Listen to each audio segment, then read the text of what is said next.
Hola, buenas tardes. Yo os quiero hablar del informe de PISA sobre los estudiantes de bajo rendimiento, por qué fracasan y cómo ayudarles a tener éxito. Se trata de un informe del año 2016 bastante extenso, de 200 páginas, entonces intentaré ir lo más rápido que pueda para ver si dentro de estos 15 minutos podemos cubrir todo el informe. ¿Qué es el bajo rendimiento? El bajo rendimiento y la desmotivación forman parte de un círculo vicioso que no solo afecta a los resultados escolares, sino que tiene consecuencias a largo plazo, no solo dentro de lo que es el sistema educativo, sino a lo largo de toda la vida de ese estudiante. Se estima que más o menos 1 de cada 4 alumnos de 15 años en la OCDE, que es lo que mide las pruebas PISA, no alcanza el nivel básico de competencias en lectura, matemáticas o ciencias. Por lo tanto, es muy importante reducir el número de alumnos de bajo rendimiento, puesto que ello mejora la equidad social, puesto que la mayor parte de ellos proviene de familias que están en desventaja socioeconómica.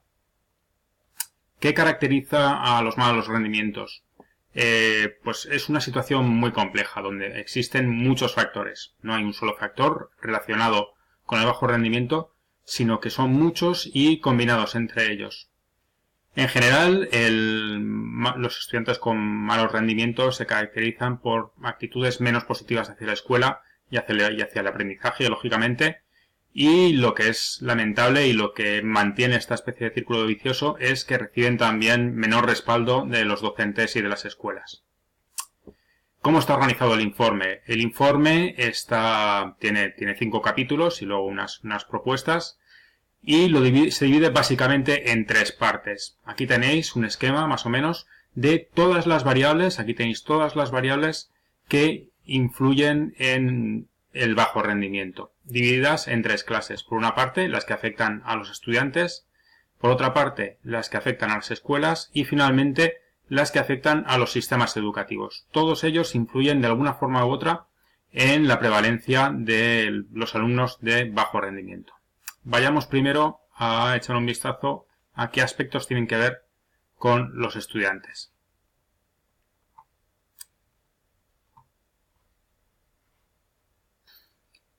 El informe identifica 9 factores de riesgo básicamente relacionados con los antecedentes de los alumnos de bajo rendimiento, o sea, aspectos relacionados con esos alumnos que tienen cierta relación con el bajo rendimiento que se observa en ellos.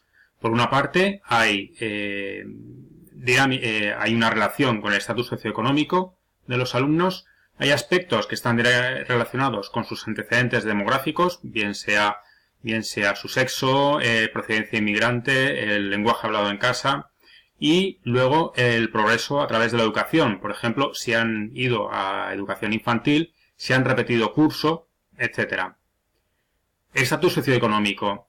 La relación entre el estatus socioeconómico y el resultado académico del alumno no es automática y no debería sobreestimarse. No siempre que un alumno procede de una clase desfavorecida tiene malo rendimiento. Hay alumnos con buenos resultados que vienen de ese tipo de clases.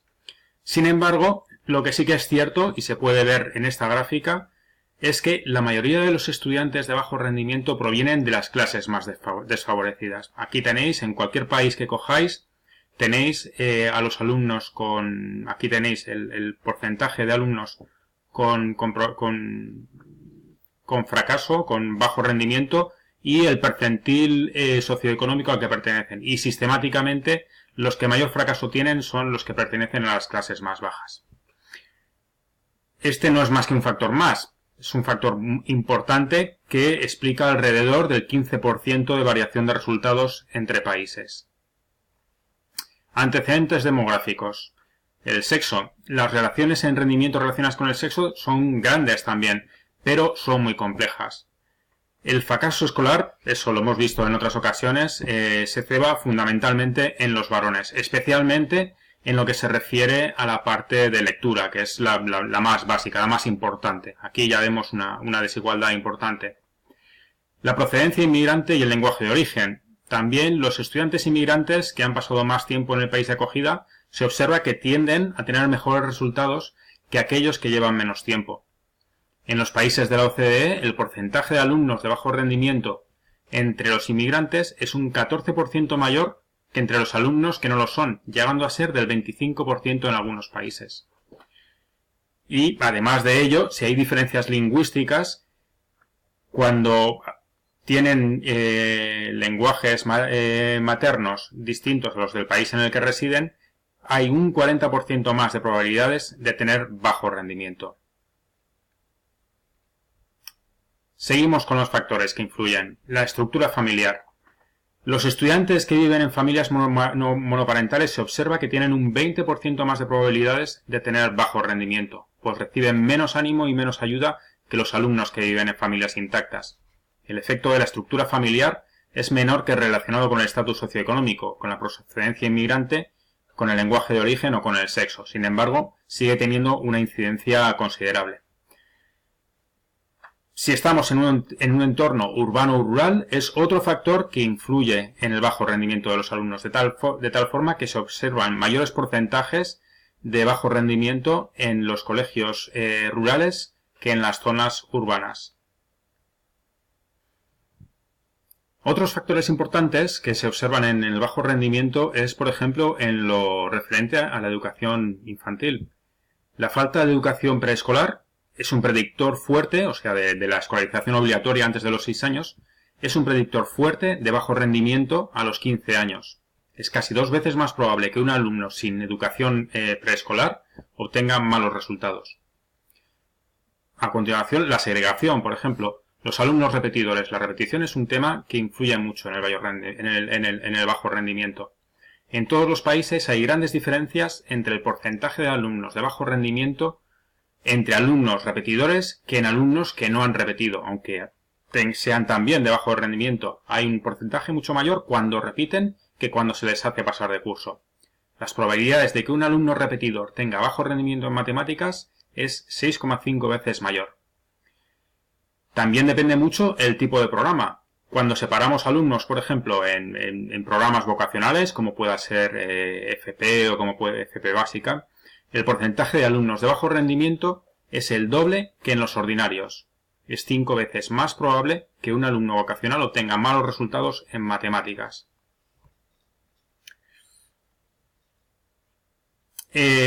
Todas estas variables de las que hemos estado hablando son acumulativas y es algo que se observa en este gráfico donde se ve más o menos cómo con cada elemento, abajo tenéis las distintas variables que hemos ido tratando, cómo cada una de ellas va acumulando el riesgo. Vemos, por ejemplo, aquí el salto más grande es por repetir un grado, o sea, aquí se ve claramente qué importancia tiene algunas variables con respecto a otras. Y esta en particular, repetir un curso, es una variable muy importante.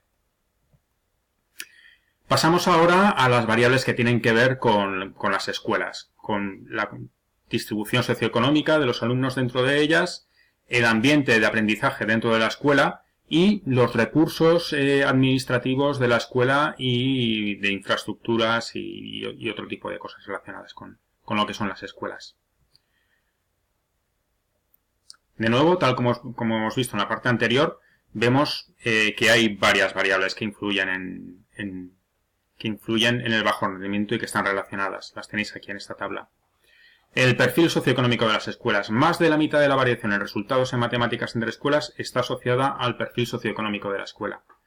En todos los países que participan en PISA, los alumnos de bajo rendimiento van a escuelas con un perfil más desfavorecido. Algunas de las diferencias relacionadas con el perfil socioeconómico de la escuela tienen que ver también con los antecedentes individuales de cada uno, por supuesto. Sin embargo, si eliminamos el efecto de estos antecedentes individuales, es 11 veces más probable que un alumno de un colegio desfavorecido tenga bajos rendimientos. Entorno de aprendizaje.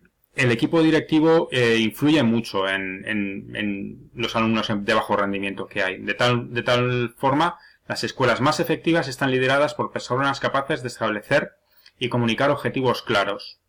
Las expectativas para los alumnos. Los alumnos de bajo rendimiento se encuentran con mayor frecuencia en escuelas en las que las bajas expectativas por parte de los profesores son mayores en una forma de profecía autocumplida. Y la agrupación por niveles. Cuando dividimos dentro de un mismo curso a los alumnos en función de sus niveles, se observa también una mayor prevalencia de bajo rendimiento.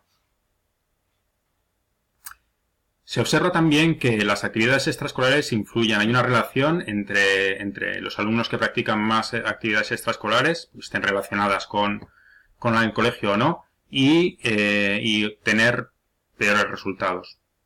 La presión por parte de los padres también está relacionado. Tras eliminar el efecto de los factores socioeconómicos, en los colegios en los que hay una menor presión por parte de los padres, se observa que hay mayores probabilidades de bajo rendimiento. Se observa también que la calidad de los recursos escolares tiende a ser menor en los colegios con mayores porcentajes de alumnos de bajo rendimiento. Existe un 7% más de probabilidad de bajo rendimiento en escuelas cuyos directores declaran que tienen menos profesores de los que necesitan, y también se observa, curiosamente, que en algunos países hay mayores probabilidades de bajo rendimiento en escuelas privadas o concertadas, lo que sugiere que este tipo de escuelas podrían no estar apoyando convenientemente a sus alumnos con dificultades. Pasamos finalmente a analizar un poco el efecto de los sistemas educativos en el bajo rendimiento. A pesar de la creencia popular de que mayores inversiones producen mejores resultados, no hay evidencias claras de que aumentar el gasto público en educación garantice mejores rendimientos una vez que se alcanza cierto nivel de gasto. Alcanzar la excelencia en educación no consiste solo en aumentar el gasto, sino en el cómo, el cuándo y el dónde. Es más efectivo invertir en mejorar las infraestructuras y recursos educativos que hacerlo, por ejemplo, en reducir la ratio. Es mejor mejorar las infraestructuras y los recursos educativos cuando la calidad inicial de las mismas es baja. Y también es importante señalar que en los países donde el reparto es más equitativo, es decir, se dan más recursos en los centros con más alumnos en dificultad, se mejora el rendimiento de los alumnos. El último capítulo del informe se refiere a qué políticas pueden ayudar a atacar todos estos problemas que hemos señalado. Hay un cuadro muy útil, lo veré al final del informe, os lo pongo aquí, pero pasamos a ver las recomendaciones que hacen. Por parte de los legisladores, se sugiere hacer de la lucha contra el bajo rendimiento una prioridad educativa, identificar a los alumnos de bajo rendimiento, implementar un sistema de detección temprana para actuar cuanto antes, dar más recursos a las escuelas con mayor concentración de este tipo de alumnos, asegurar el mayor acceso posible a la educación infantil, reducir la repetición y la segregación de alumnos por niveles y aumentar la autonomía de los centros. Por parte de profesores y directores se sugiere poner niveles altos de exigencia a todos los alumnos, incluyendo a los de bajo rendimiento, para evitar entrar en esa profecía autocumplida de bajas expectativas.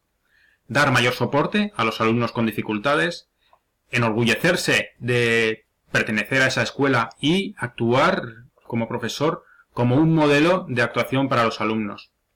Ofrecer oportunidades extraescolares, tanto relacionadas con la escuela como con el ocio, y estar abierto a las demandas de los padres y animarles a participar en la vida de la escuela.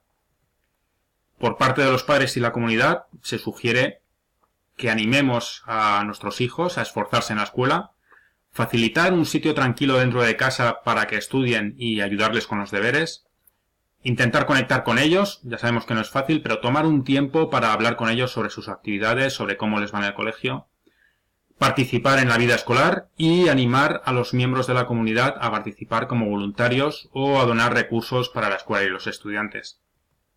Y finalmente, por parte de los estudiantes, se les recomienda asistir a la escuela con regularidad y llegar puntualmente, hacer los deberes que se les piden, dar lo mejor de sí mismos en el colegio y perseverar frente a las dificultades, y se recomienda también participar en actividades extraescolares tanto relacionadas con la escuela como recreativas.